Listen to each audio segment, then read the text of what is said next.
At my grandfather's wake, I found out they had held up family-only viewing the night before and I hadn't been invited. When I confronted my uncle, he sneered and said, "You were never really family anyway." I stood there in my black dress, clutching the flowers I had bought. A year later, they were fighting over his inheritance while I held the deed to the only property that actually mattered to him. I didn't cry when my grandfather died. Not because I wasn't sad. I was. I still am. But when you've already lost someone piece by piece for 2 years to dementia, the final moment doesn't hit you like a slap. It settles in quietly, like dust after a storm. You just sit there, and everything feels too still. That's how it felt when I got the call. It was a nurse named Janet from the hospice in Worcester. "He passed in his sleep," she said. Very calm. No pain. I stared out my kitchen window for a while after that. Just looking at the empty backyard. I didn't call anyone. I didn't post anything. I packed my bag in silence, picked out a black dress, and stopped at a florist off Route 9. White lilies. His favorite. I arrived in Hopedale early the next morning. The wake was at the only funeral home in town, just past the elementary school. I pulled into the gravel lot with my hands clenched tight on the steering wheel. When I walked in, it was already busy. Not packed, but definitely not what I expected for early. That's when I noticed something was off. People weren't whispering condolences. They were chatting. Laughing, even. Some had coffee in their hands. Like they'd already been there a while. I stood at the edge of the room, clutching the bouquet. Looking for a sign. Anything. My cousin Jill spotted me first. She wore black like the rest of them, but she had on way too much lipstick, like she was playing dress up for grief. She came toward me slowly, her smile twitching. "Hey," she said. "You're here early." "No," I said. "It starts at 10.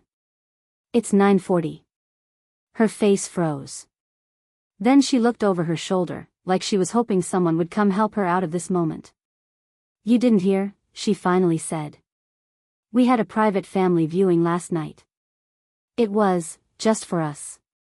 You know, close family." I stared at her. "I'm his granddaughter." She didn't answer. Just looked down at her nails. I turned and walked through the crowd. That's when I saw him.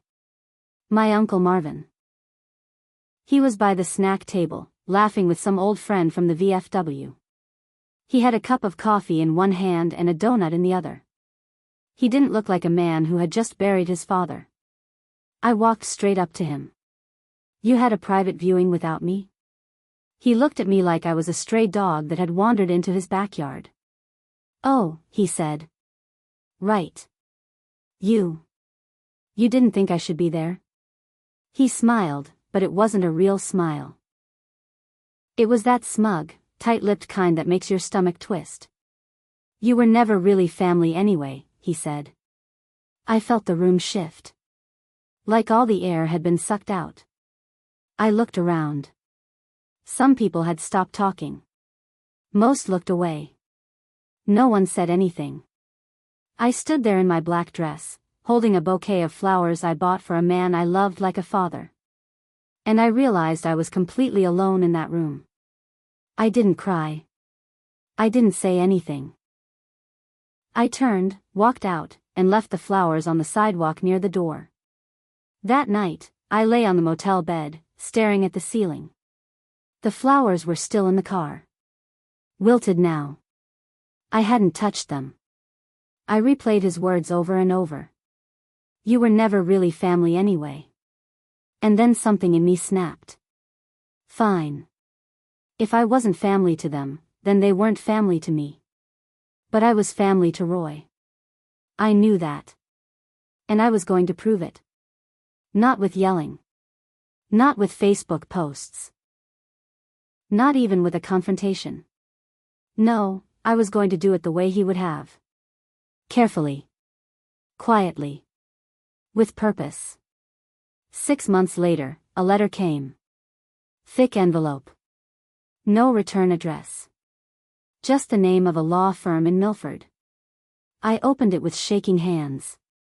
Inside was a copy of the deed to the house. His house. The place where he taught me how to patch drywall. The place we watched Red Sox games in the summer and made peanut brittle every Christmas. The place where I had my first sleepover and where my mom, his daughter, grew up. He had signed it over to me. Dated 6 months before he died. With 2 witness signatures. And a note. You always showed up. You made me proud. This is yours now. Make it count. I stared at that paper for a long time. I didn't cry. I didn't smile. I just folded it and put it back in the envelope. A year after the funeral, the fighting started. Marvin challenged the will. Said Roy was confused. Said he was being manipulated. Jill claimed there were missing assets. Marcus wanted to divide everything into thirds. They thought they were dividing an estate. But the house wasn't in it. I stayed quiet while they fought. I read every court document. I followed every hearing. I didn't interfere. Until Marvin showed up. He pulled into the driveway in a rented silver sedan. Knocked on the door like he owned the place. I opened it, calm as ever. You'll need to vacate, he said. We're selling the house to cover the probate fees. I stepped onto the porch. In my hand was the deed. No, I said. We're not. He laughed. Don't be stupid. It's in my name, Marvin. Has been since before he died. His jaw tightened. You think this is a game? No, I said. I think this is justice. He tried to argue. Threatened lawyers. Said I was taking advantage. Said Grandpa was senile. But the document was solid. Witnessed. Notarized. Filed properly. They couldn't touch it. He left that day fuming. And I stood in the doorway of the house I had every right to. The house that mattered to Roy. The house they never even wanted until they realized they couldn't have it. Marvin didn't give up. 3 weeks after he stormed off my porch, I got a letter from his lawyer. They were formally requesting an audit of my grandfather's estate, including the house even though it was no longer part of the estate. I had already hired a lawyer. A quiet guy named Paul Finch. Older, balding, with yellow-stained fingers from years of smoking. But he was sharp and didn't like bullies. When I showed him the letter, he chuckled. They're grasping at straws, he said. But they might find ways to make your life annoying for a while. He was right. They started digging. Jill tried to claim that Roy didn't know what he was doing when he signed the deed. She showed emails to the court saying she'd been helping him organize his finances, which was just her way of trying to insert herself into his business. Marcus told the judge he thought Roy was influenced by me because I visited him more than the rest of them. Imagine that being punished for actually caring. They all twisted things. Said I isolated him. Said I took advantage of a lonely old man. I brought Paul every photo, every voicemail, every holiday card. I showed the court the logbook the hospice nurse kept. Roy had full mental clarity until the last 2 weeks. He signed the deed 4 months before that. Still, they pushed. They appealed everything. My name became a target. Then they went too far. One night, around 11, I came home from my shift at the diner to find my front window broken. Someone had thrown a rock through it. A brick, actually. Wrapped in a piece of paper. It said, "Thief." I stood there in the living room, glass on the floor, hands shaking. I wasn't scared. I was angry. I called the cops. Filed a report. They couldn't prove it was Marvin, or Jill, or anyone specific. But I knew. The next day, I installed security cameras. 2 days later, I posted a photo on Facebook. Just me, standing in front of the house with the deed in my hand. No caption. No rant. Just a quiet statement. Jill messaged me within an hour. "You're being cruel." I didn't respond. They kept coming. Marcus tried to file an emergency injunction to freeze the property. Said there was evidence that the deed had been forged. His lawyer filed it in Worcester. Paul and I showed up in court. It didn't last 10 minutes. The judge read the documents. Reviewed the dates. Looked at Marcus and said, "This isn't evidence. This is noise." Case dismissed. Outside the courthouse, Marcus caught up to me in the parking lot. "You think you're better than us?" he asked. "No," I said. "I think I cared. That's the difference." He stared at me, teeth clenched, and then said something I'll never forget. "You'll end up alone in that house." Just like he did. I didn't answer. I just turned, got in my car, and drove away. But his words stuck with me. That night, I sat on the porch, looking out over the front yard. The same porch where Roy and I used to drink sweet tea in the summer and listen to the crickets. I thought about what Marcus said. Alone. He was right, in a way. They had pushed me out, cut me off, tried to erase me. I had no family left. Not really. But I also had peace. And I had something they never would, his trust.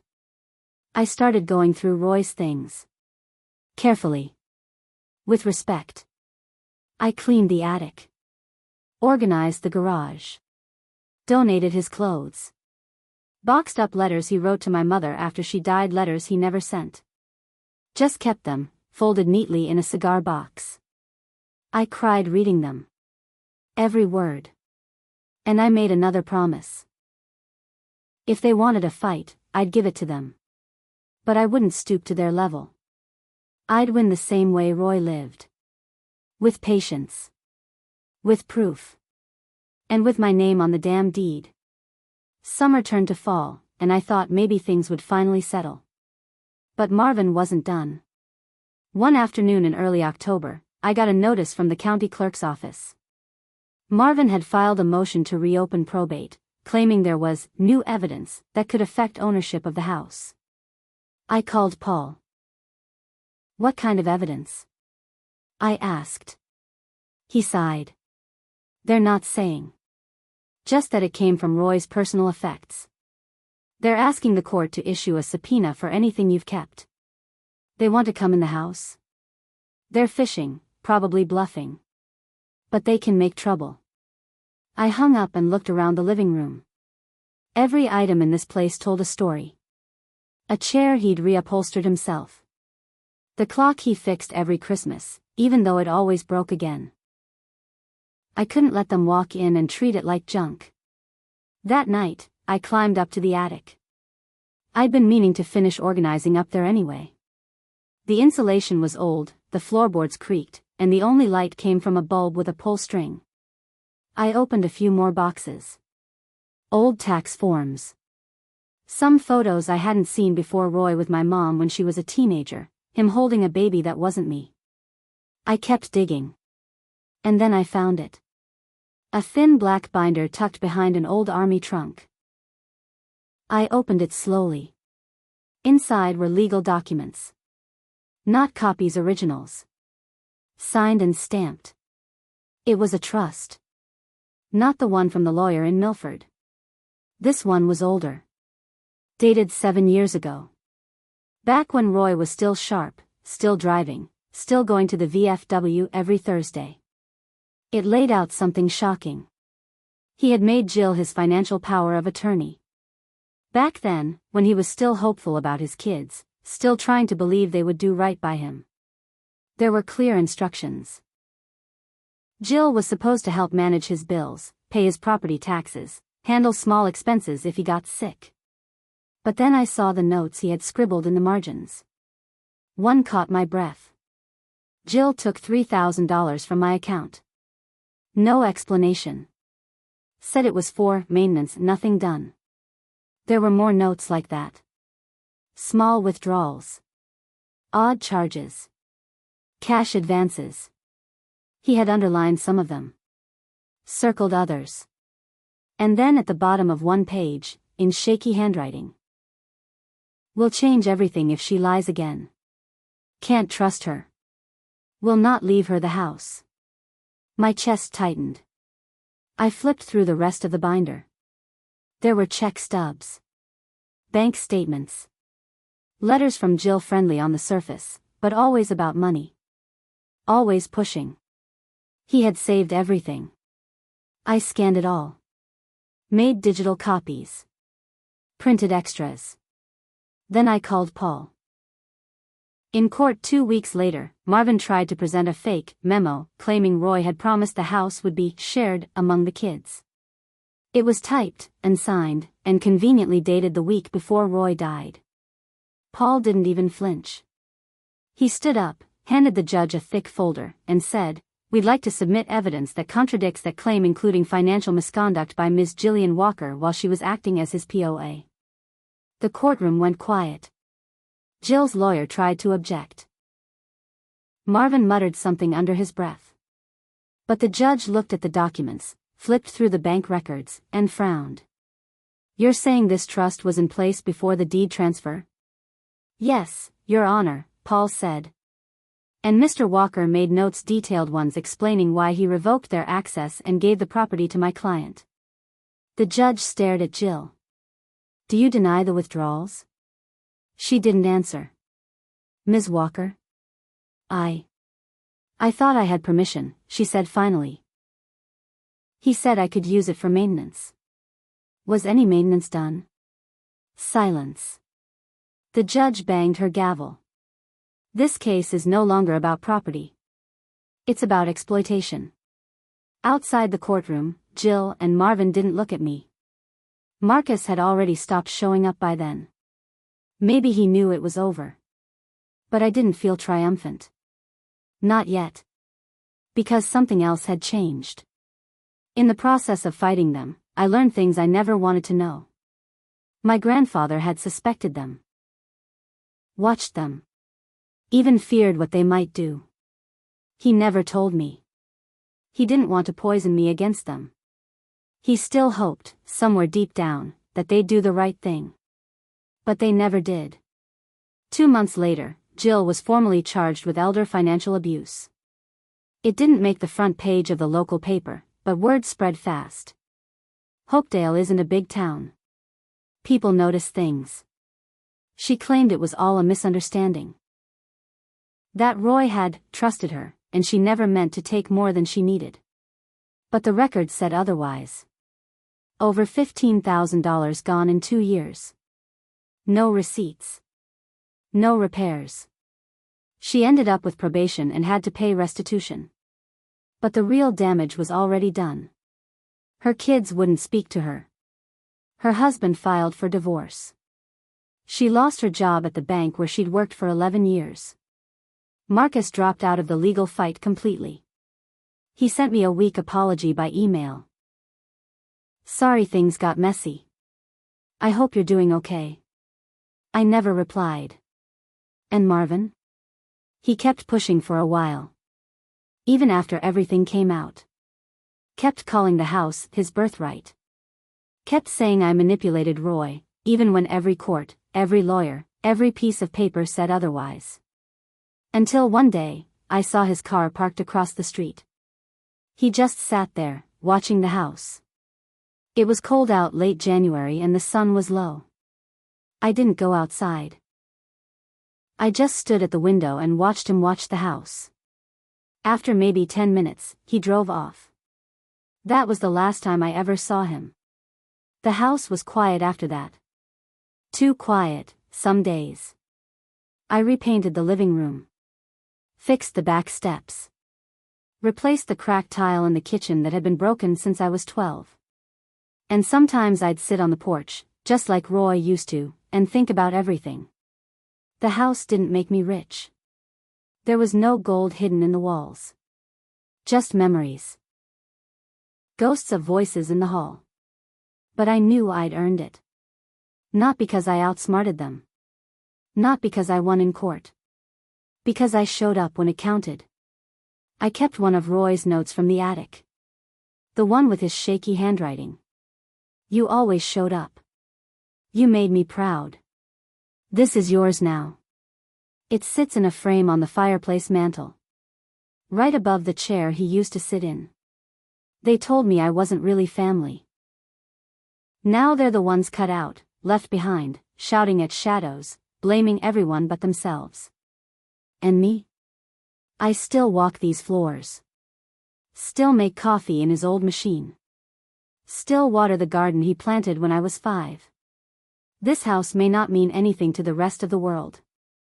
But to me and to him it meant everything. And now it's mine. Forever.